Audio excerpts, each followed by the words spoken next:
G'day folks, on today's edition of MaximusTV we're going to count down some interesting technology from the past. Yes, it's a look at some cool and not so cool looking game consoles that either failed in the marketplace or never even saw the light of day. Let's take a look. 1. First up, it's the Panasonic 3DO. This console was unusual in the sense that its specifications were designed by one company and licensed to be manufactured by a number of others, notably made first by Panasonic, with Sanyo and Goldstar following suit. The console boasted powerful graphics processing technology for the era and was also one of the first CD-ROM based systems to offer a real technological step forward in sound, video and games design.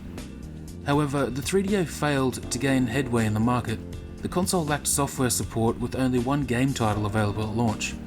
Coupled with an astronomical asking price compared to other systems, the 3DO was deemed a miserable failure and ceased production after only a few short years. 2.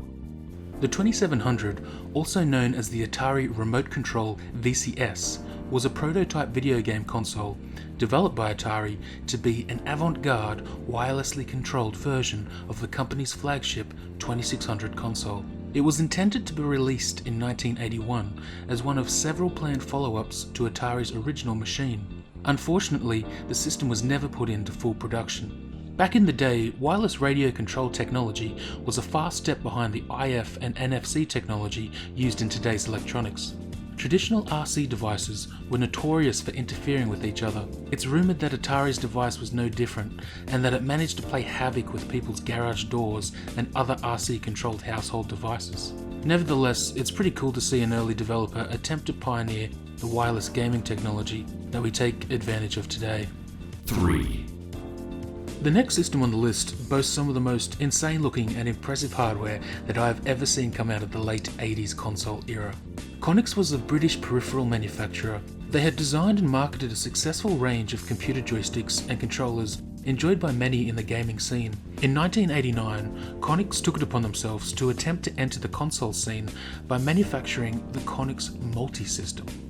The system began life as a collection of input devices designed to create an immersive PC gaming experience.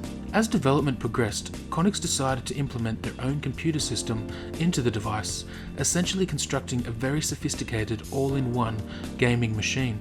An early version of the system was revealed at the 1989 London Toy Fair. The console impressed onlookers with its high computing performance, MIDI sound support, and revolutionary range of gaming peripherals, including a light gun with recoil action. It was also possible to link two systems together for users to enjoy multiplayer head-to-head gaming. In the end, success was out of reach for the revolutionary system. Financial constraints prevented the machine from ever seeing the retail market. After a string of bad business decisions, Konix was unable to pay for the system software to be finished, and players never got their hands on this intriguing device. 4. Nintendo has come to be appreciated as one of the most successful gaming companies in the world, with a prestigious history that has offered up some of our most memorable and fun experiences. That's not to say, however, that the company hasn't been cursed with its fair share of commercial misfires.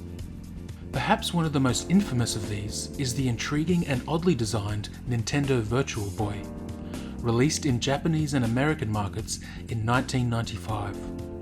The console consisted of a large and very awkward LED eyepiece display, which was meant to totally immerse players into their own private universe. The gimmick of this early virtual reality device never managed to catch on with gamers, however. The device was cumbersome and had a number of issues. Software titles were limited and the console sold poorly in both markets. Consistent price reductions were unable to help dwindling sales, and Nintendo ceased production of the system less than 12 months after its initial release. The Virtual Boy is surely one of the more interesting and unique devices on our list, but in the end remains one of the most notorious failures in gaming history. 5. Following on with the Nintendo theme, we come to our last item on today's list. The Super NES CD, aka the Nintendo PlayStation, aka the Super Disc. That's right, you heard correctly folks. Two of the most competitive manufacturers in gaming history actually began their historic relationship with a joint venture back in the early 90s when Nintendo signed a contract with Sony to produce a CD-ROM add-on for their incredibly popular Super Nintendo Entertainment System console.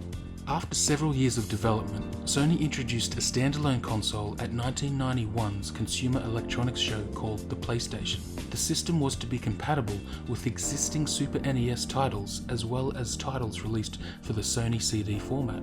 In the end, the two companies were unable to agree on licensing for their console, and the product never hit retail shelves. Eventually, Sony terminated the contract with Nintendo and refocused on developing their own gaming console from scratch.